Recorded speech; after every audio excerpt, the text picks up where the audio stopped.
everybody, CW here. Okay, let's do another video here on the 8mm.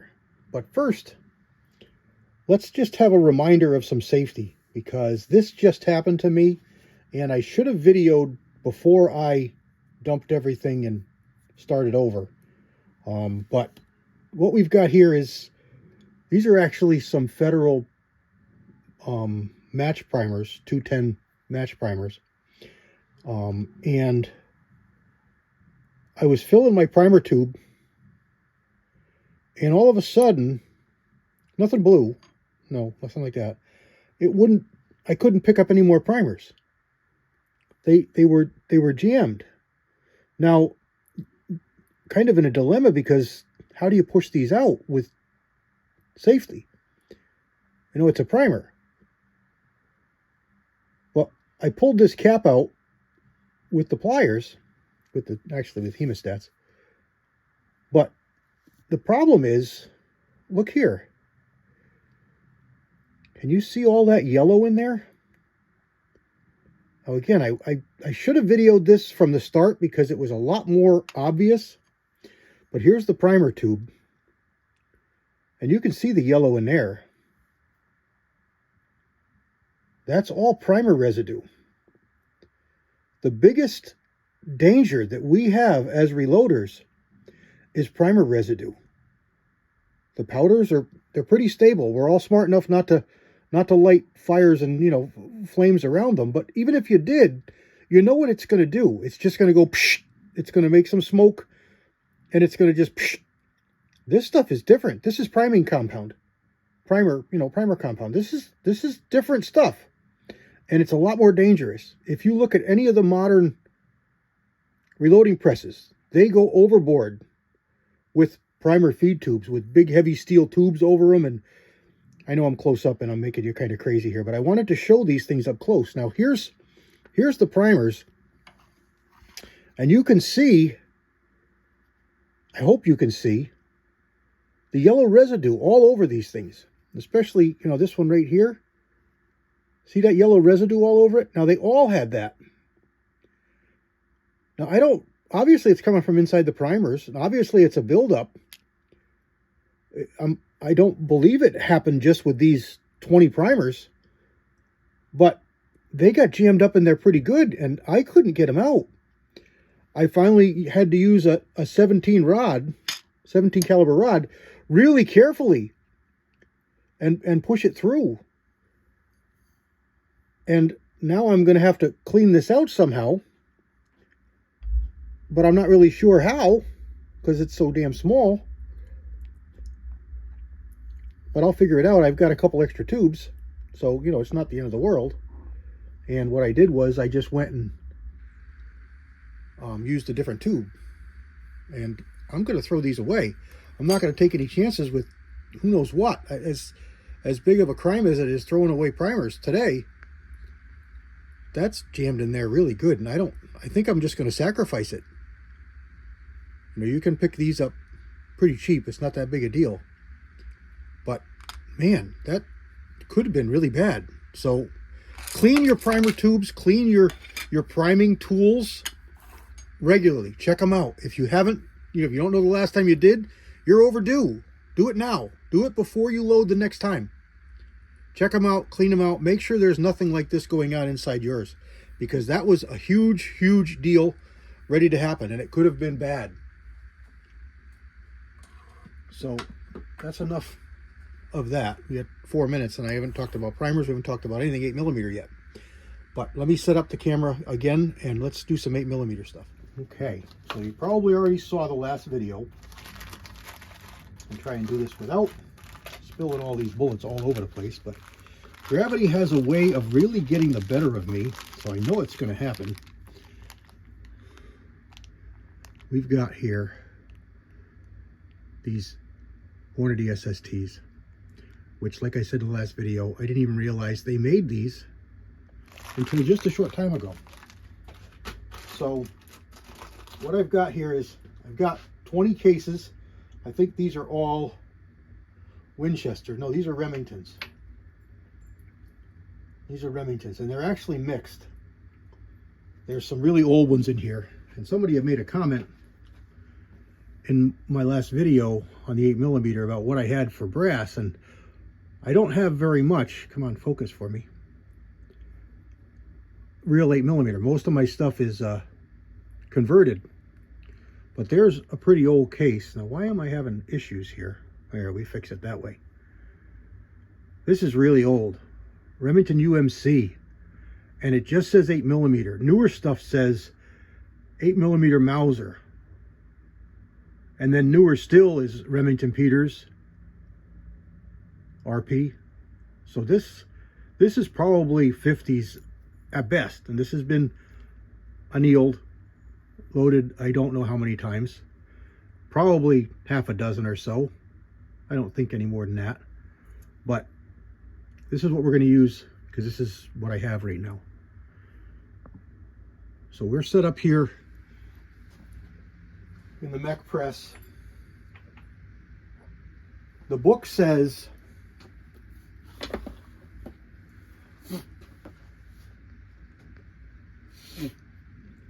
I have something in my belt here. It's a hair. Okay, the book says, the Hornady book says 3 inches overall length. COL 3.000. Now I checked it in my gun, and as I like to do, I like to get a measurement, and most of the calibers you can use one of these tools to check your ogive contact with your barrel. This one only goes up to 30. I've got another one, but I don't use it very often, and it's not where it's supposed to be, so I don't think I loaned it out, but I got to look for it. But anyway, let's just assume we're not going to do it this way because it's not right, but let's just assume that this was the right one. You take this tool, you put it on your bullet like that, and then you take your calipers and you put this in your calipers, measuring off the back side to the front side, and that gives you a number that you can reference. So you put your bullet, you split your case. I'm sure you know how to do this. You split your case with like a Dremel tool or something. You see the bullet. You want just enough tension to hold the bullet in position, but you want it to be able to be slid and moved easily. Then you seat it long. You put it in your rifle, just a dummy, no primer, no powder, and you slowly close the bolt, slowly and easily, because you don't want to jam your bullet into the rifling. Close the bolt, and you carefully open it, and hope that the bullet doesn't get stuck in your rifling. If it does, you got a couple other options, and one of those is glue. What I'll do is I'll slit the case, seat a bullet with some glue on it, some fast drying but not instant. So, you know, super glue is a little bit fast, and you can also get in trouble if it gets out and gets in your chamber. But something like that, or something that's going to dry pretty quick, because I'm impatient. You can do something that takes longer to dry, and all you'll have to do is put your bullet in the chamber, close the bolt, and stand your rifle up, and just come back in an hour, 3 hours, 6 hours, whatever it takes for your glue to dry. Open your chamber, you'll pull out a bullet that is the exact length from your breech face, the back of your bolt, the front of your bolt, to where the bullet starts to make contact with your rifling. That's your max overall length, and then you work backwards from there. So you put this in your tool with the correct caliber, and you measure it. And let's just say that that's the exact measurement come up with. So it's 3.450. That's not, but let's just, for the sake of argument, 3.450. Now you know that is jam. Jam meaning that's where the bullet jams into your rifling. Now that's a handy measurement to know, because obviously you don't want that. And when you're loading some bullets, especially the new, more popular copper bullets, the Barnes, the Hornadys, you know, whoever that makes a solid copper bullet, there's a bunch of companies. Most of those seem to prefer a good amount of bullet jump. 20, 30, 40 thousandths. Most reloaders crowd that up to 3 thousandths, 5 thousandths, just the tiniest bit of jump.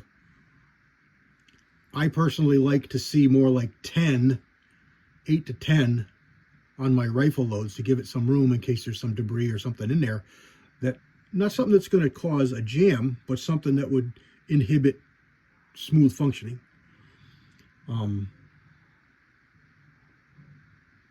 So you can back off using this tool, back off and know exactly how much you're away from your throat, your rifling, your lead, the beginning of your rifling in the barrel, where your bullet will start to engrave. Then you can set your dies, set your seating stem, you know where you are inside that rifle. Now, is it mandatory? No. Is it imperative you have that? No. You can certainly do it without it. But you want to make sure that you're not jammed into the rifling. So if you can't measure and know, you're better off following the book for the book's numbers for overall length. Chances are, as long as your chamber is within spec, you're going to be perfectly fine with that number, and you're not going to have an issue. As I like to tell people, new in the industry, new into anything, new does not always mean right. We hope that you can buy something new, take it out of the package, install it, and it's going to be perfectly right. But how often have you found in your life, any walk of anything, it doesn't matter, we're not talking reloading only, anything, you know, a spark plug in your car, it doesn't matter, a printer ink cartridge in your printer, it doesn't matter, anything you might change, it could be bad. Light bulb. Everybody changes light bulbs.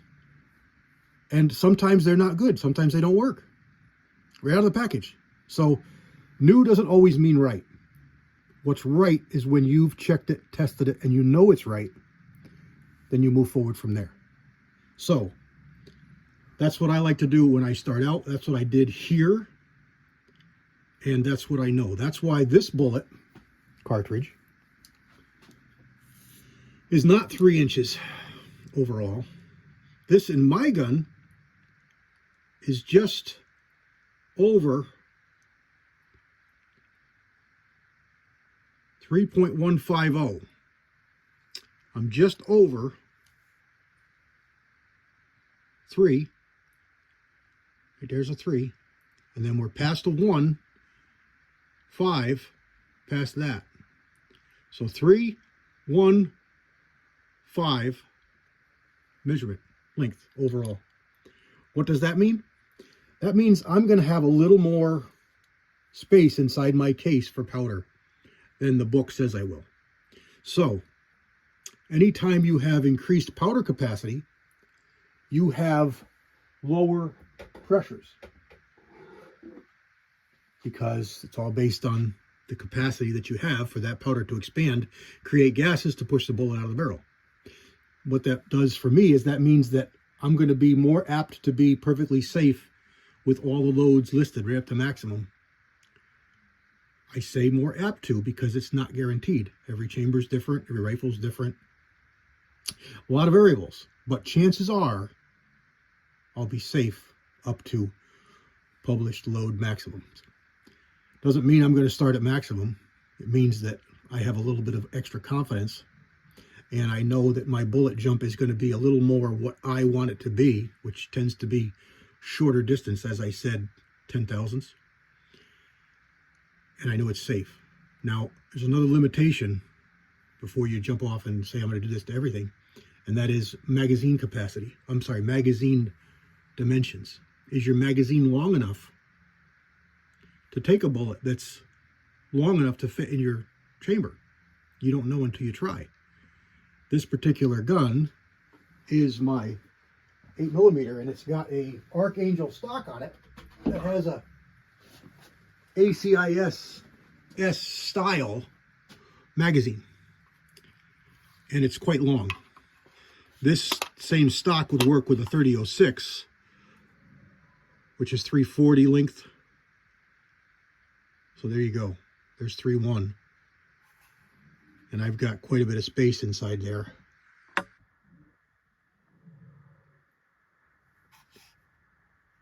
inside that magazine. So I know I'm good in my magazine. You may or may not be. So we've got about 15 minutes already, and we haven't loaded any bullets yet. But that's okay, because we talked about it. You know what I'm going to do. You know how this works. I'm just going to start charging powder and seating bullets. I've already got my die set up here in the press, and it's set to seat a bullet of that length. Hold on tight. I'm going to move you a little bit. I realize that I'm not exactly lined up as I want to be. Sorry. Apologies. So there we go. So over here's my brass, and I am going to just load these up. I'm going to sign off with you guys. That's what I'm going to have. And I will have a video because I have a couple other loads loaded up. And we'll take this 8mm back to the range, and you'll see it in an upcoming video pretty soon. All right, everyone. I'm excited about these 170 grain bullets. I'm really excited about them. I don't intend to push the 8mm for long range, but this is a whole lot better bullet for that than those 170 round noses. God bless everybody. CW out.